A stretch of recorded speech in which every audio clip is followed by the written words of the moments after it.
I don't want a daughter.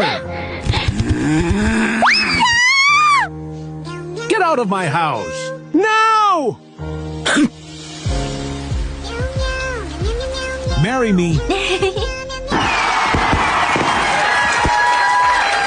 $10. Thank you.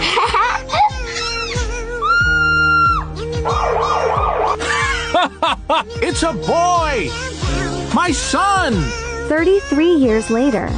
Daughter, you are my pride. She graduated from Harvard Medical School.